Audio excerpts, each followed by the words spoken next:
Hi there, I'm Pau. I'm a mathematician and machine learning engineer at TopTal. And for the last 5 years, I've been building machine learning projects. And I can tell you this, preparing data and training a model inside a notebook is not enough.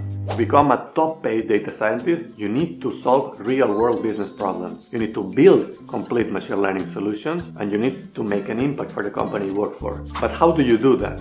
Well, by doing it. In the real-world machine learning tutorial, you will build a complete machine learning service that predicts taxi demand in NYC. But the tools that you will learn are applicable to any industry that you care about. We will follow 4 steps. First, we will understand the business problem. Second, we will prepare the data. Third, we will train better and better machine learning models. And finally, we will deploy the best model using MLOps best practices.